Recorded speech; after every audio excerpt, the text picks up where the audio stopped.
సంపాదించడానికి అనేక రకాల మార్గాలు అయితే బయట మనకు ఉన్నాయి సార్. అయితే మనం ఈ రోజు ఒక మార్గాన్ని ఎంచుకున్నాం. ఇంకొంతమంది ఎంచుకోవడానికి సో ఏంటో తెలుసుకోవడానికి మేబీ ఇక్కడ కొంతమంది వచ్చున్నారు. సో అయితే ఈ రోజు మేబీ కొంతమంది మీ ఫ్రెండ్ పిలిచాడనో లేకపోతే ఇంకొకరు పిలిచారనో ఇక్కడికి వచ్చి ఉండొచ్చు, లేకపోతే ఈ బాధ తట్టుకోలేక సో ఈ రోజు ఎట్లాగైనా వదిలించుకోవాలని చెప్పి మేబీ ఇక్కడ కొంతమంది వచ్చి కూర్చోండొచ్చు, రైట్. సో ఎందుకంటే ఖచ్చితంగా మీరు ఏ పర్పస్ మీద ఇక్కడికైతే వచ్చారో మేబీ కొంతమంది విషయం తెలుసుకోవడానికి వచ్చి ఉండొచ్చు, కొంతమంది మా ఫ్రెండ్ పిలిచాడు కాబట్టి ఇక్కడికి వచ్చున్నా అని చెప్పి కూర్చోండొచ్చు.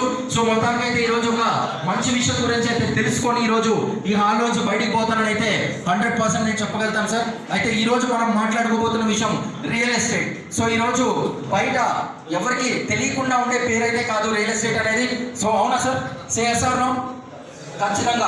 సో తెలియకుండా పేరైతే కాదు. ఎందుకు అంటే ఈరోజు ఒక చదువుకి సంబంధం లేకుండా, ఈరోజు పెట్టుబడికి సంబంధం లేకుండా సో చాలా మంది ఈరోజు ఈ రియల్ ఎస్టేట్ రంగంలో ఒక అంటే ఎలాంటి ఒక స్టేజ్ నుంచి ఎలాంటి ఒక స్టేజ్ కంటే ఏమీ లేని ఒక స్టేజ్ నుంచి ఈరోజు అంచెలంచెలుగా ఎదిగి కోట్లకి పడగెత్తిన స్టేజ్ వరకు ఈరోజు బయట చాలా మంది ఈ రియల్ ఎస్టేట్ లో రాణించిన వాళ్ళైతే ఖచ్చితంగా ఉన్నారు సార్. సో ఒక మన ఏరియాని కాదు, లేకపోతే మన ఆంధ్రాని కాదు, ఇండియాని కాదు, సో ప్రపంచంలో ఎక్కడ మనం చూసినా కూడా ఈ రియల్ ఎస్టేట్ రంగంలో సో కొన్ని కోట్ల రూపాయలు డబ్బు అయితే ఉంది. సో ఎందుకంటే మనకి ఈరోజు భూమికి భయంకరంగా డిమాండ్ అనేది పెరుగుతా ఉంది సార్. సో అయితే ఈరోజు బయట కూడా ఎక్కువ మంది పబ్లిక్ దేని మీద ఇంట్రెస్ట్ చూపిస్తున్నారు అనేది మనం కనుక తెలుసుకొని వాళ్ళు దేని మీద ఇంట్రెస్ట్ చూపిస్తున్నారో సో దాన్ని మనం వ్యాపారంగా మలుచుకోగలిగితే ఖచ్చితంగా దాంట్లో రాణిస్తాం సార్. ఇది ఒక